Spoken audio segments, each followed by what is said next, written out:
यह युवक ऐसा लग रहा था जैसे वह अपने दादा को अलविदा कह रहा हो, लेकिन उसकी जेब में एक सेल फोन घुस गया।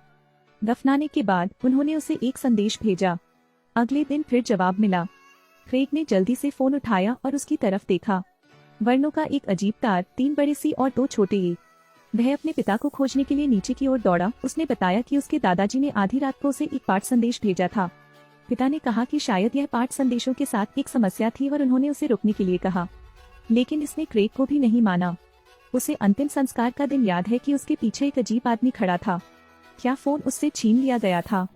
इसलिए क्रेग तुरंत कब्रिस्तान गया और अपने दादाजी का नंबर डायल किया। फिर वह जमीन पर झुक गया और सुनने लगा। परिचित घंटी बजी। इससे साबित होता है कि फोन ताबूत में है। आखिर हुआ क्या?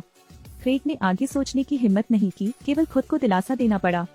शायद यह वास्तव में एक स्वचालित संदेश है, लेकिन कौन जानता है कि क्या डरावना है।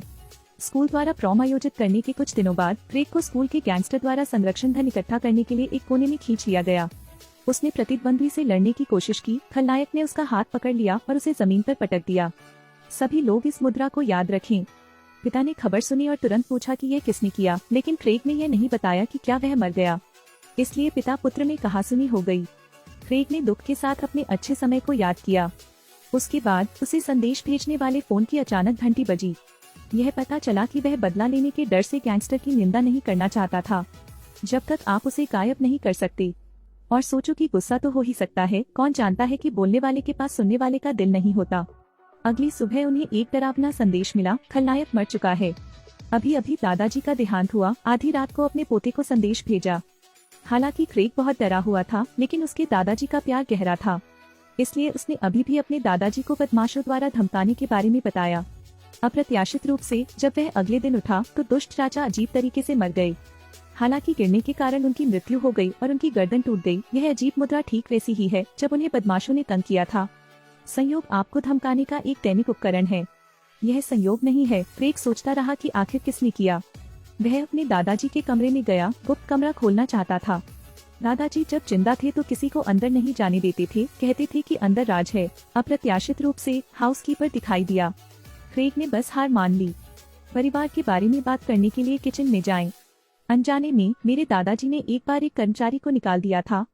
तुम दोनों दुश्मन हो जाते हो, अजीब आदमी है ना। वह मालिक का घर खोजने गया। फिर पड़ोसियों के शब्दों से यह व्यक्ति कई साल पहले ही आत्महत्या कर चुका था।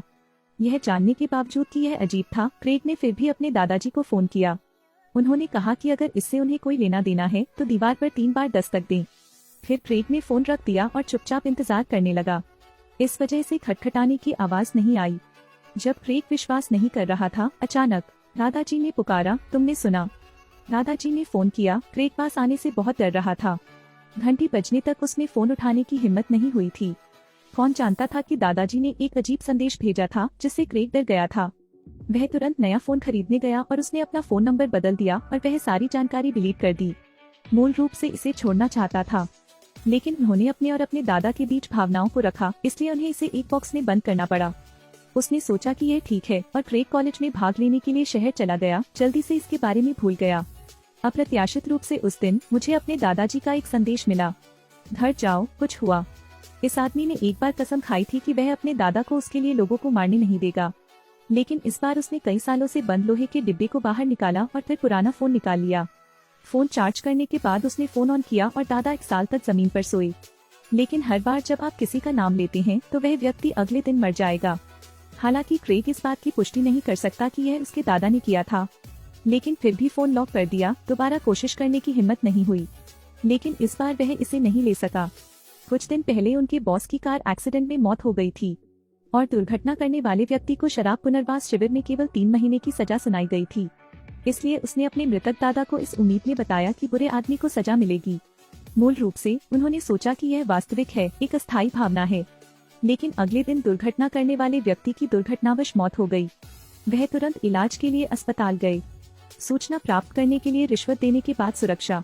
यह पता चला कि दुर्घटना करने वाले व्यक्ति ने साबुन का एक टुकड़ा निगल लिया और अचानक उसकी मृत्यु हो गई। घटना स्थल पर सिर्फ वसीयत बची है। क्रेग ने जल्दी से साबुन का नाम और वसीयत की सामग्री के बारे में पूछा। अचानक पूरा व्यक्ति ठीक नहीं है। यह पता चला कि इस कंपनी का साबुन उपयोग करने के लिए पिछले मालिक का पसंदीदा था। और पीछे छूटा हुआ अक्षर भी वह कविता है जो शिक्षक को सबसे ज्यादा पसंद है। क्या ऐसा इसलिए है क्योंकि दादाजी ने किया था? क्रेग फिर से अपने दादाजी के कमरे में गया, गुप्त कमरा खोल दिया।